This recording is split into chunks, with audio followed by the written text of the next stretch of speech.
Okay, so I wanted to make a quick video to show the procedure for changing an Evap Purge valve.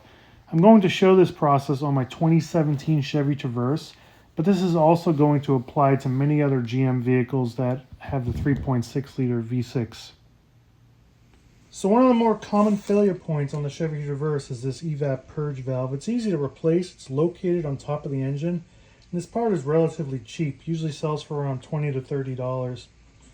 It's very simple to change. All you need is a 10 millimeter, either a 10 millimeter wrench or a 10 millimeter nut driver. I do prefer the nut driver, it makes it a little bit easier, but you are able to get it with a wrench. Symptoms that you'll see is that when you fill the gas tank to the very top, the vehicle has a hard time starting. It'll crank, but it won't want to run, it'll sputter and stumble. What is happening is that your valve has failed and is allowing fuel to be drawn into the engine when you top the tank off. Now this additional fuel creates an overly rich condition, which is actually what is preventing your vehicle from starting. So this is the part number that would apply to my 2017 Chevy Traverse. GM original part number 12690512. That's also the AC Delco part number. It comes in a GM genuine parts box. And the actual part itself, as you can see, is made by Bosch. It has the same part number on there, 12690512. Parts made in Mexico, and there's a small date code down in this corner here, this one being made in early 2024. But this part may apply to earlier models. I don't know what year it runs down to. I know GM has used the 3.6 liter in many vehicles.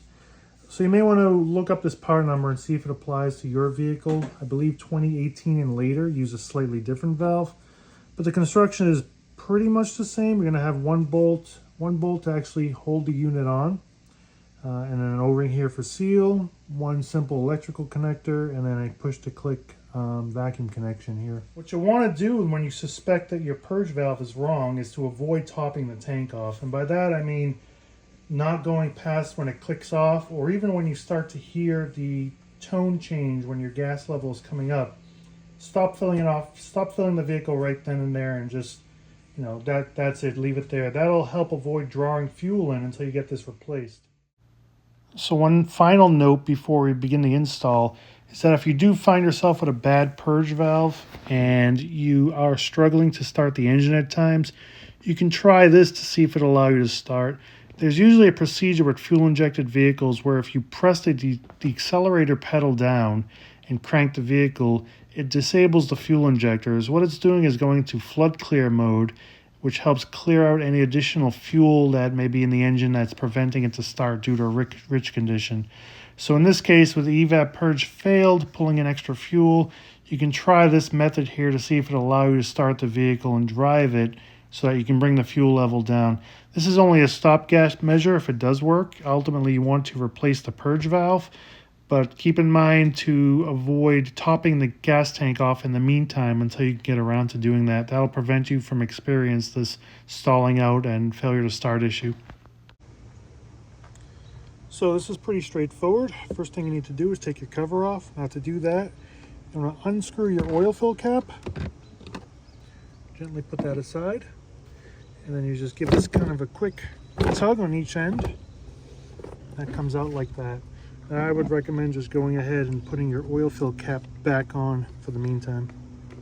Now once you're under here, get your bearings here. Your hood strut is actually in this particular area here. So your Evap Purge valve is going to be right here. You're going to want to depress this green button here and pull that vacuum line off. Carefully put that out of the way. And then you're going to press this clip here and wiggle your electrical connection right off. After that, it's just simply a matter of taking your 10 millimeter nut off here. So you're able to get in here with a 10 millimeter wrench, and I would recommend a ratcheting type wrench. There's enough of a throw in here to get in there, but really a 10 millimeter nut driver is going to allow you to quickly take this off.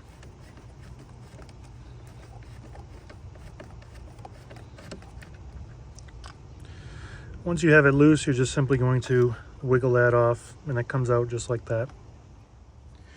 Now installation is just going to simply be the opposite. we're going to insert the O-ring portion in while lining up the bolt. Get it started by hand.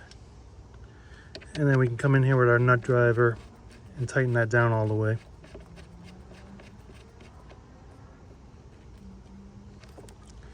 Once that's in place, we're going to attach the vacuum line again.